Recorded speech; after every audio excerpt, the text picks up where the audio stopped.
没想到中国这次来真的。众所周知，最近中日关系因为日本一系列危险操作骤然升级，从政客妄言涉台红线到防卫省叫嚣军事挑衅，日本右翼的疯狂举动接连触碰中方底线，而中国的回应也毫不手软，外交亮剑，军事威慑齐头并进。尤其是055万吨大驱编队直抵日本敏感海域，用实力诠释了勿谓言之不预的分量。大家好，欢迎来到星球热点，国家大事从不缺席，舆论场中抽丝剥茧，聚焦独家中国资讯，点赞、订阅加小铃铛，带你用不一样的视角读懂中国故事。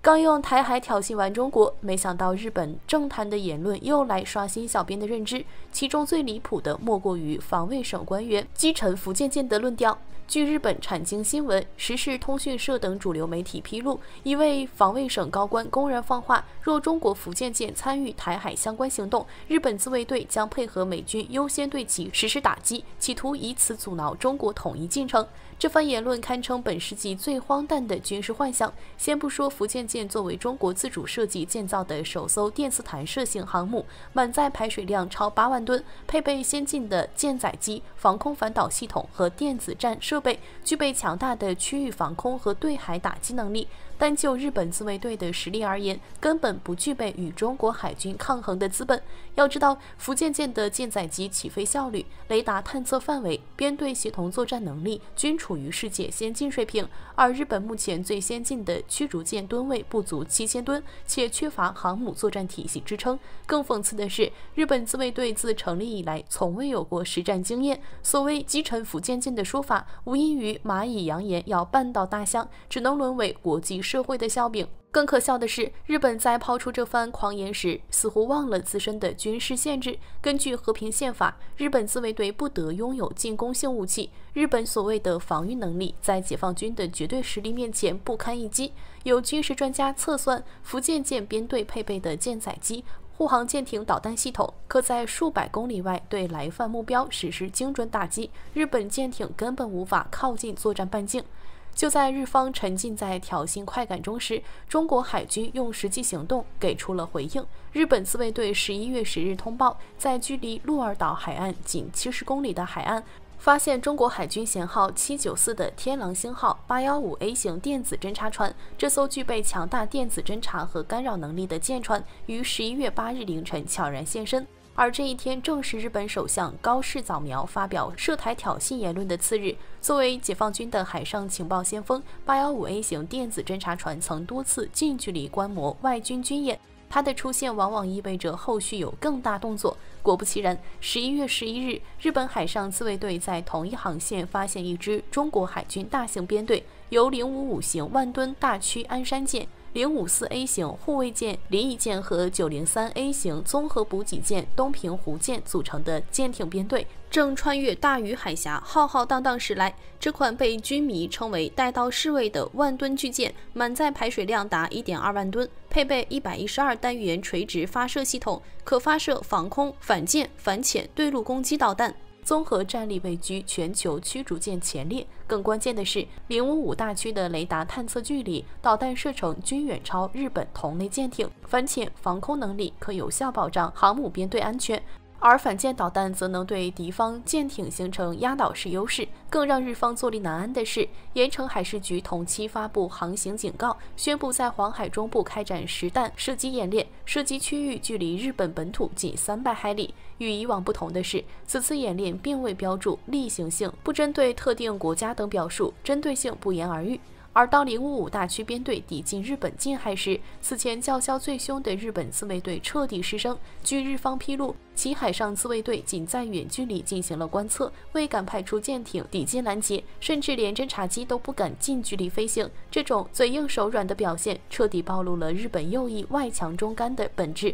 嘴上喊着军事介入，实则根本不敢与解放军正面抗衡。大隅海峡作为国际航道，各国舰船均享有无害通过权，解放军舰艇编队的航行活动合法合规。但在日方持续挑衅的背景下，这次航行无疑具有强烈的警示意义。中国海军有能力、有决心捍卫国家主权和领土完整，任何企图干涉中国内政、挑衅中国底线的行为，都将面临沉重打击。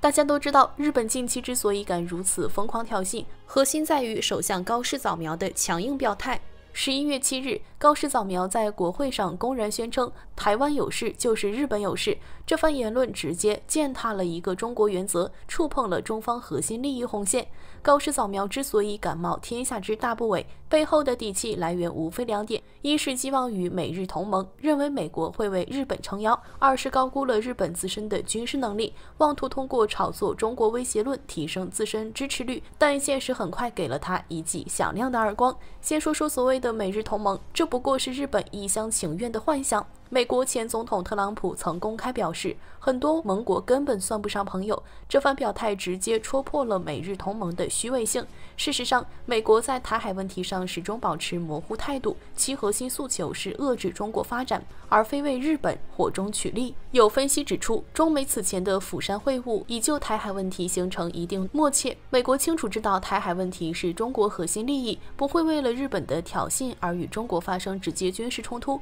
更重要的是，美国当前的战略重心在印太地区，但面对中国的崛起，早已没有足够的筹码制衡中国统一进程。对于美国而言，日本不过是其遏制中国的棋子，一旦触及自身利益，随时可能被抛弃。高市早苗的第二个底气来源，日本的军事能力同样不堪一击。尽管日本近年来不断突破和平宪法限制，扩充军备，增加军费，但与解放军相比仍存在巨大差距。数据显示，中国海军舰艇总吨位已超230万吨，坐拥3艘航母、数十艘驱逐舰和护卫舰，而日本海上自卫队总吨位仅约50万吨，且缺乏战略威慑武器。在空军方面，中国拥有歼20、歼16等先进战机，数量超1500架，而日本航空自卫队战机数量不足500架，且部分机型老化严重。更关键的是，中国拥有完善的国防工业体系，能够自主研发生产各类先进武器装备，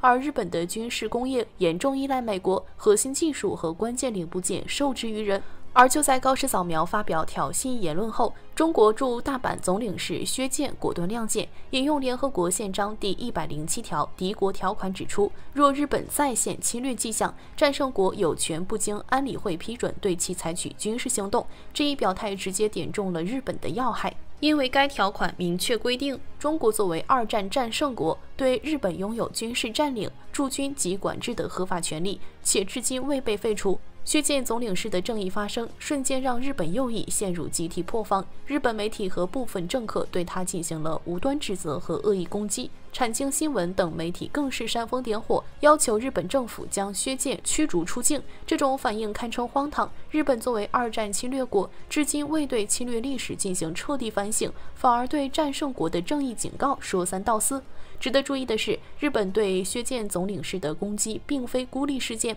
而是其右翼势力抬头的集中体现。近年来，日本不断修改历史教科书，将南京大屠杀歪曲为南京事件，否认731部队的战争罪行，同时积极推动修宪扩军，重启存亡危机事态，相关讨论恢复大佐、中佐等军国主义时期的军衔称谓。这些举动都在加剧地区紧张局势，但日本显然打错了算盘。薛健总领事的背后是中国驻日使馆，驻日使馆的背后是中国外交部、中国人民解放军和14亿中国人民。面对日方的无理挑衅，中国外交部24小时内2次奉使召见日本驻华使节，这种在以往外交辞令中罕见的表述，传递出中方的强烈愤怒和坚定立场。经济层面，中方的反制同样精准有力，暗示中国暂停向日本车企出口车用芯片，导致本田、丰田部分生产线面临停产风险。5大航司同步启动赴日机票免费退改政策，